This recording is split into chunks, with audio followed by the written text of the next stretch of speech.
Hello and welcome to Sports Updates on Nigeria Live TV. My name is Glad Yakie and I have some very interesting stories for you on our program today because they saw a lot of action over the weekend in the NPFL, the English Premier League, the Copa del Rey. There was all to play for in all the various leagues that I just mentioned. But I have to begin on the home front because they say charity begins at home. And we did see games in the NPFL. And for games played over the weekend, we saw Wiki Tourist losing at home to Benden Insurance. For Plateau United, they played the 1-0 draw with Kun Khalifat FC. For Shooting Stars, they won on the road against El Kanemi Warriors 2-1. The game ended. For Kwara United, they defeated Barao FC by 2-1, while Remo Stars, back on winning ways, defeating Niger Tornadoes by 3-0. For Rangers International, they defeated Enyimba International by 2-1. And for Christina United, they defeated Bayelsa United 3-2. For Abia Warriors, they defeated Ikorodu City by 2-1, while Rivers United lost on the road to Kano Pillars 2-1. That game ended. The last game in the NPFL we saw Nasarawa United defeating Warri Wolves by 3-0. While for the Nigerian Premier League, it was a little bit unprecedented because we saw a lot of goals scored over the weekend. I think there were almost every game there were at least 2 goals scored in each game, and in some games there were 3 goals, 4 goals, as the case may be. Like the one between Bayelsa United and Katsina United, it ended 3-2, so 5 goals were scored in that same game. So in terms of maybe the people that played the white paper, there were a lot of goals in the NPFL. So I know a lot of people would not even foresee a lot of goals being scored in the NPFL. But as things stand for Bayelsa United, it really does look like they will be going down. They will be playing in the NNL next season because I'm not really sure what is going on with the team. Away from home, they are not really good. At home as well, they really cannot pick up results. So it's looking very dire for Bayelsa United. And in the top of the log, as the standings in the top, we are seeing Rangers International leading the pack. For Rivers United, they dropped points over the weekend, and Rangers International capitalized on that. So they're currently top on the standings with just about 3 games to be played. So it's really looking like Rangers International would smile home with the NPFL title, but with 3 games to play, anything can still happen. For Bayelsa United sitting 19th on the NPFL table, so really not looking good for Bayelsa United supporters. But so far, at least, it's currently a 2-horse race. Ikorodu City dropping points over the weekend. So for Rangers International, they have about 4 points separating them and Ikorodu City. For Rivers United, they're just a point below Rangers International. But so far, it's really difficult predicting who would eventually clinch the NPFL title because with the remaining games, it's uncertain to tell if the 2 teams, they're talking about Rangers International and Rivers United, would be able to win all games. But at this moment, it's pretty much Rivers and Rangers International's title to lose. Now let's quickly move on to the English Premier League, where we saw a lot of action. It was really exciting over the weekend. I don't know if you can tell by my voice. I really lost my voice over the weekend. I was really happy with the way things played out. Bad Belle FC, I was really rooting for City in their game against Arsenal. But I think we have to talk about Liverpool FC before we get to the Premier League title race. For Liverpool, they defeated Everton at the Hill Dickinson Stadium. For Mohamed Salah, he scored probably his last game at the Merseyside derby, because he already announced that he will be leaving Liverpool come the end of the season. And of course, he was the first Liverpool player to score at the Hill Dickinson Stadium as Liverpool overcame Everton by 2-1. And Aston Villa, they were also victorious at the Villa Park, defeating Sunderland by 4-3, also strengthening their position in the push for the top 5. But on the road, Manchester United defeated Chelsea FC. It ended 1-0 at the Stamford Bridge. So for Chelsea fans, I'm not really sure what is really going on with Chelsea FC, because they brought in Liam Vecinoa to try and tweak things and maybe strengthen their push for the top 5. But so far, it looks like the journey hasn't really been smooth sails for them. And for the club, the fans are actually clamoring for the sack of the manager. I think there were also protests at the Stamford Bridge against the management, because Chelsea fans are currently not sure where the club is currently heading. But big win for Manchester United, as it really does look like Michael Carrick's side will be playing in the Champions League come next season.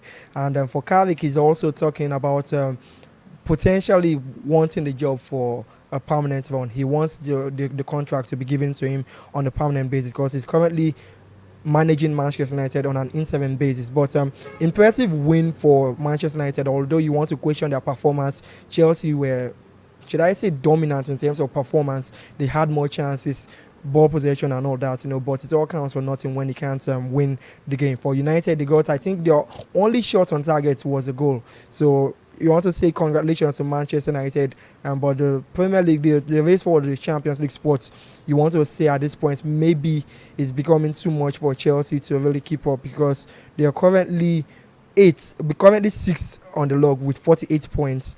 That's about 10 points below Manchester United, but they are about 4 points from Liverpool FC, and Chelsea will be travelling to face Liverpool at Anfield. So it will be a very interesting encounter when Chelsea visit Liverpool. But we have to talk about the big one, of course, the game between Manchester City and Arsenal at the Etihad Stadium. For Arsenal, yet another disappointing result from the Gunners. Because so far, I have always been tipping Arsenal as the best performing side in the Premier League. Not just this season, last season, the other season. Even though I'm a Liverpool fan, Liverpool won it last season. But in terms of performance, I really don't see many teams playing better than Arsenal. But it's always the same story. They suffer, they work hard and die poor. It's always the same story with season in, season out. And I was really hoping it was going to be the Gunners season. But we have to change our name from the Gunners at this point to the Guinness. They are really not gunning at this point. For us now, they went at the Etihad. I really felt like they were going to maybe get a draw, but City ran riot against Arsenal, defeating them by 2-1 at the Etihad Stadium. So currently, City are just 3 points behind Arsenal, not forgetting that they have a game in hand. They will be playing against Burnley on Wednesday. If City wins that game, they would go top on the table with goal difference because they've scored more goals. If they win by a lone goal, it will be equal number of goal difference with Arsenal. At this point, Arsenal have 1 goal difference better than Manchester City. So it's looking really interesting. Not really sure where the title race would go, but the race for the title, the remaining matches between Manchester City and Arsenal. For Manchester City, they will be playing, they have an outstanding game against Crystal Palace, and they will be playing in midweek against Bournemouth away from home, and they'll have a game at the Hill Dickinson Stadium when they face Everton, and there's also Brighton, Bournemouth and Aston Villa. So not very easy fixtures for Manchester City. I think the game between them and Aston Villa will still be dicey. But the last game of the season, based on history, when it comes to this stage of the competition, City, they really don't slip up. I don't see them losing to Aston Villa at the Etihad on the final game of the season. And then Bournemouth away from home, it seems a little bit tricky, but I think they should be able to overcome them because so far City look really serious about their business. And the game at home against Brentford are also a tricky side, but I would expect Pep Guardiola's side to get the victory against Brentford. And Everton, another tricky game, but City's fixtures, I don't know. I think I'll have to get your comments. Do you really feel like City would be able to get maybe all the remaining fixtures? Do you think they will be able to go all the way? And for Arsenal, they will be facing Newcastle at the Emirates Stadium, and they have Fulham away. Okay, Fulham at home, still at the Emirates, but it's still a derby match, so you really cannot say it's going to be smooth sails for Arsenal. And for Newcastle, they always have a way of spoiling the party for Arsenal over the years. I think they've at least been able to pick up points from the Gunners. But I think the easiest fixtures for Arsenal would be the game when they take Burnley at home at the Emirates Stadium, but they will be playing West Ham at the the Olympic Stadium. So these are the fixtures for Arsenal, but the last game of the season against Crystal Palace at the Selhurst Park, that's going to be a little bit tricky for Arsenal. But I would like to get your own insights. Who do you think will be able to go all the way? Do you feel like Arsenal have maybe an easier fixtures in comparison to Manchester City? But so far, if Man City wins against Burnley in midweek, against Burnley, I believe they would be top of the Premier League standings, at least on goal difference. But before we leave the English football, we have to talk about Coventry City, where they were able to secure qualification to the Premier League. Coventry City, talking about Frank Lampard's team, will be competing in the English Premier League for the first time in 25 years. The last time they played in the Premier League was in 2001, and there's a picture of Coventry City fan holding a banner which says we'll be back. And finally, he had to wait 25 years for them to return to the Premier League. But we'll see how they fare when they come to the Premier League, because it's not an easy league to fare. You can come, but you can be sent packing the next season if you don't really do well. But let's talk Spanish football, where over the weekend there was no La Liga fixtures, but we did see games played in the Copa del Rey. For Atletico Madrid, I really felt like they were going to win at least the Copa del Rey over the weekend, because they were playing against Real Sociedad. You could overcome Barcelona, but to my surprise, they lost on penalty shootouts. It ended 2-2 at full time, but Atletico Madrid lost on penalty shootouts. So congratulations to Real Sociedad, as they are the Copa del Rey champions 2025-2026 season. So good one for them. But for Diego Simeone's side, I really don't know what went wrong. Twice they were behind. Ademola Lookman at least was on the score sheets. At least the Nigerian affiliation. It's good to see a Nigerian on the score sheets.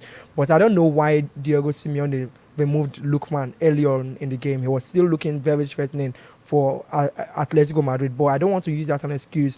You have to give credit to Real Sociedad. They were really good on the night. So congratulations to Real Sociedad. But in the German Bundesliga, I'm not going to reveal out the results, all the results, but congratulations to FC Bayern Munich, as they won their 35th Bundesliga title. They've been the dominant side. You have to give credit to Vincent Kompany. In Europe, you want to mention them even ahead of Paris Saint-Germain as the favourites to win the Champions League. But it will be all to play for when the two sides meet. I think that's like the final before the final. But congratulations to FC Bayern Munich, as they overcame their opponents to win the German Bundesliga with about 3 games to spare.